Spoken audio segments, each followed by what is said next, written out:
has to be 4.85 stars. I'm currently at 4.75. So I have no idea how much I'll be getting. I have no idea, yeah, but until you go gold, and then you'll see. nah, and obviously when I finish a shift, then they tell me how much I make. Yeah.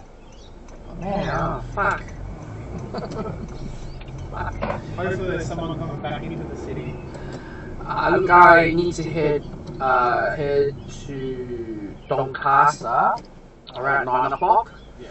So I definitely need this. Oh gosh, I need to figure out because I had to drop a mate to a medical centre. So I want to do some bit of research.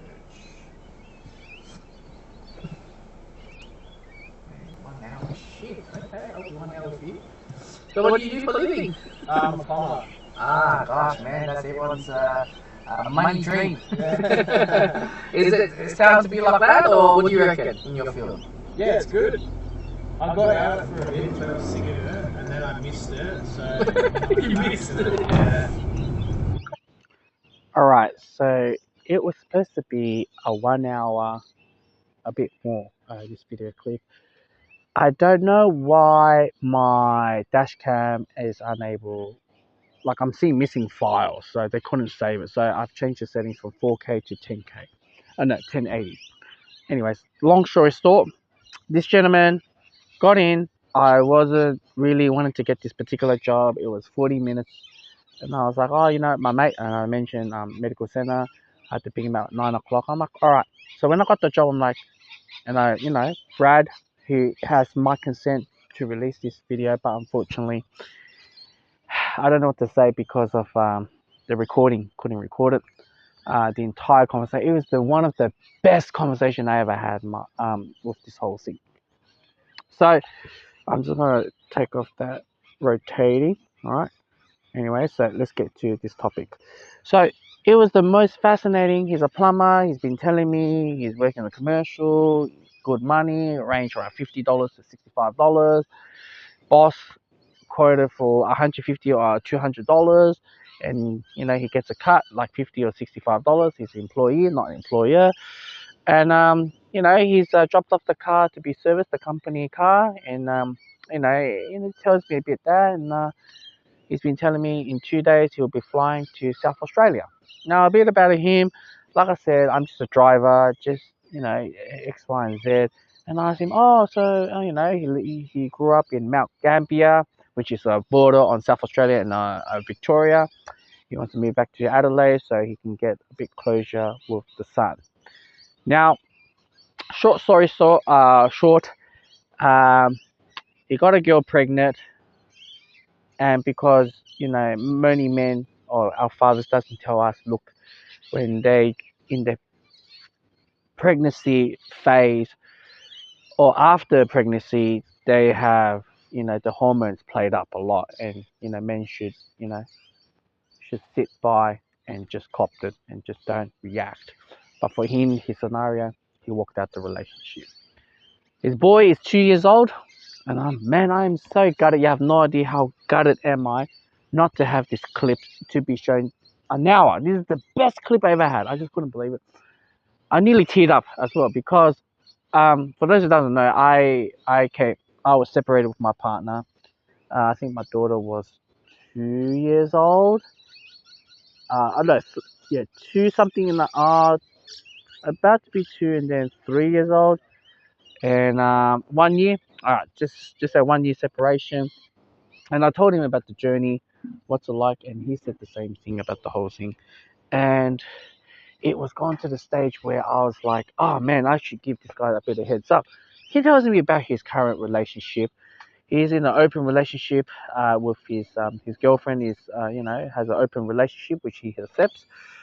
Girlfriend is willing to move with her to go to South Australia, and you know, Latina girlfriend, raised, born in, raised a lot in Melbourne, South Australia. Little context about that, and yeah, just for him, just want to get, spend a bit time with the son, a lot more in the picture. And I told him, look, the journey is going to be very rough. It's not going to be what you think it is. The life is going to be different. And I told him what it looks like about my side, how I gone through, and he can relate what I'm saying. Even though he's in, he was residing in Melbourne, baby mama is in South Australia. We have this, we had the similar thing. And I told him like, man, do you experience after visiting your child, and when you leave, you fall out crying and emotional? And he said, yeah, that was me. I experienced that as well. And I said to him, it's a beautiful thing, but you felt crap afterwards because you felt like so miserable, and it's just, would it be a lot better just to go back? You have that sort of thought. He's like, yeah. And we relate. It's a lot about, the entire hour of our journey. We all talked about, what it looks like going back there, what it looks like if your life move on with another, for example, let's just say you guys decided not to go back. All right, it's no problem. This is what the journey looks like. I told him, my side, I come from a dysfunctional family. My parents divorced, but I am labeled as a leftover child. And I told him that there is 5 families as a leftover child, right? For example, your baby mama got married, have another child. Yourself got married, or not married, got a girl, have another baby, right? You have 5 families. And I told him straight away, I'm like, between you and the child, that's one family. Between her, no, sorry, the baby mama and the child is one family. But when you have a new love life, whether it's a boyfriend or a husband, whether you start another family, that's another family, all right, from her side and his side as well. But when you guys have a bit of moment together and do things together, whether you attend to emergencies, or whether you attend to graduation, or whether you guys attend something that you need a real, guardian in the picture, you guys have a different relationship with that child. So that's why I told him there's 5 different families that child's going to experience. But you always have to remember that child will always feel like a leftover. Since you have decided to, not to be in a relationship, especially before, since born to God knows 1 or 2 years, how often you visit, they always felt like they're leftover. Nobody wants to be wanted and always be used, and doesn't have that sort of courage. And I told him, those child who grew up in the society obviously has a high chance of mental health and suicide down the track, this and that. And I told him, you got to be prepared when that day comes. And he's like, no, I'm gonna be there for my child, and I was really happy when I said, I'm gonna be there for my child. I'm gonna put my son first. I'm gonna put all the other stuff later on. And I said to him, look, you could do whatever you want. All right, you could do whatever you want with your girlfriend or your future wife, whatever how it is. That attention, that what you're gonna get, she's gonna be jealous because you're putting a lot of attention to your son. All right, whether in the future you decide to get married or to have kids again, that is not up to me to say this, but I'll tell you right now, your relationship is going to be very jealous that you're going to be that. And also, the baby mamas, the love life, whatever the partner or husband at that time will be jealous of that tension, all right? Because you're getting a bit close. They start engaging talk with the baby mama and the baby daddy. It gets very, very gray area, all right? And there's going to be a lot of relationship conflict, all right? And I told him that journey is not going to be too easy, And I told him, like, when he does go back to South Australia or Adelaide, remember that all that feelings, that phone call, when the baby mama call you, that voice that you hear on your ear, it melts you. Also, when that child says, daddy, that word will melt you. It makes you want to quit your job right now and drop all your tools and go and spend time with your kid. And I told him, it's a part of our nature. This is your child. And I tell you, it's a very beautiful thing. And I told him that, look, you got to think about your career. I know you're doing a plumber. I know you're not, you're not ABN, or you're your own self-employed. You're working with someone else. Like now, the child is 2 years old. You got to think of as it gets to primary school and high school. Those type of years is already more like 14 years to look at, because someone has to pick up the child. Someone has to drop off the child. Someone has to make sacrifices here. Doesn't matter you have a new love life or she has a love life. Things goes down south in with childcare in the meantime, and it's close to being kindergarten. If you and her does not answer the phone call when the childcare shuts at 6 o'clock, that child and as well emergency numbers is not going to go through. That child is going to be handed to the police. When they're handed to the police, you're going to deal with orange law and child protection X, Y, and Z. So when you go through. So I just had to attend something. So this is the second part of the video. And the childcare. And I know someone has to be the where's that word? The care, the full-time care obviously is the mum, right? But it's good to give a hand for the mum as well, because everyone has to make a living whatsoever. So I did tell him about his career has to be modified and changed and be more in part with the life. Obviously, when arrangement of the care, that is up to them, whether they get to that level and whatsoever. That is a different story. He's going to look after the kids and this and that, and it's great. He's making an effort to go, and because he's a plumber, there's always, he's just got a new job, 5 days a week. It's just hopefully his employer can open up, or down the track can open up for him up, to be closer with the child and picking up and being involved. I did talk about obviously there is moments in tension and conflict arise during this process. Now you want to be closer with the child. Someone is frustrated, whether your side or her side as well. And I told him, look, don't even bother engage with domestic violence. Just do not react. Just walk away. Don't even bother, because your career is more important. And this country, obviously, being us labelled as the perpetrator, you get punished for it. It's not worth it. If you have, after the visit you feel very bad, try to offload to someone else, to a family member, and try to debrief the whole thing, or a trusted friend as well. That will help out a lot. That being said, I always tell him the most rewarding thing that you can ever do, whether from your side, discuss about when he has a real tough time, or baby mama has a tough time, or what the journey is like with the child. And I told him, look, always write a diary and upload on Facebook. Facebook has unlimited space, whether all these photos and videos and all this diary, you can use it on the court case when things goes down south. You record with everything you can. I told him, look, your phone can be stolen, your phone can be smashed, but those photos cannot be retractable. So having a Facebook account created for her, and then for him, for the child, and then as she gets old, you can hand that account to them. That is the best thing that you can ever do for your child. So I did talk about that as well, and I talked about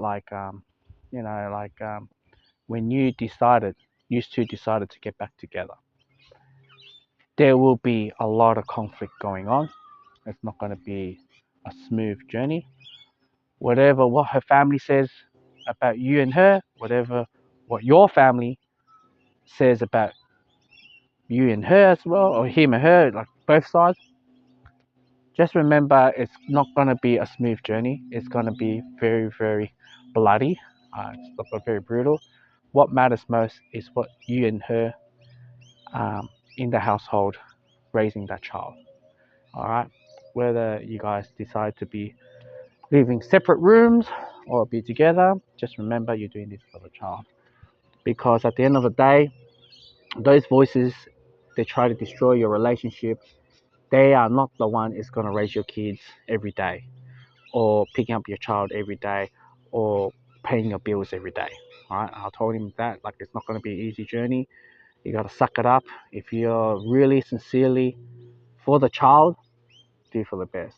And obviously, towards the end of the conversation, I was wearing sunglasses, as you can see on the video. I did tear up, because I'm glad that I can share someone out there who really needed that conversation and is going to go through, whether they're going back to the relationship or not. And I told him, you will save a lot of headache if you guys go back in the relationship, if you really sincerely wanting to have this child, right, to have a good upbringing. And I told him it's not going to be easy patch, And I told him it sucks, but we haven't pre-planned it on the child, and you end up like this. It's very tainted and it's a very difficult journey. Just enjoyed the child upbringing. The child will bring the family together. And I told him that about it. And you know, he's a bit hesitated, but I told him, look, think it will come. One thing led to another, you know. Whether you decide to have another child with her, that is not up to me. I did, you know, we'll joke around like, oh, you know, your pull-out game has to be tight. You know, you guys have to wear, you know, protection at all time. Get a strap. You know, I told him, and he's laughing and cracking about it. And I said to him, look, if you decided to go to the single route, and if you do marry someone or get someone, remember that what you told me today, you want the best of your child. Don't forget, like if you really want to bring your love life, whatever, you can go to Thailand, do whatever what you had to do and come back. Or, you know, um, that new relationship that you have would for sure not going to accept this child, you know. And it's going to be a form of power over struggle, attention seeking. And I told him you got to be careful because a lot of girls wants to be around with you because you're a plumber, you're making fucking good money, you know. So yeah, you know, just very, very inspirational talk that I'm able to offload someone that could give him a glimpse what it looks like. I told him it's not going to be fun, and if you do, and I told him if you ever do decide to get back, you know, to the dating world, getting serious relationship, make sure your child is like 12 or 13 years old, because they have a bit of cognitive and they have, you know, they can defend themselves, they can speak up, because when they're a kid they cannot speak up when they get picked on. So that's the video, and I hope I got to edit those two videos. Oh my god, it's just such a great 1 hour conversation, and I made his day. I'm glad I did that. Glad it was a 1 hour trip. I was a bit hesitated, as I mentioned at the beginning of the film. Oh my god, I couldn't believe it, but it was the best thing ever. Plumber.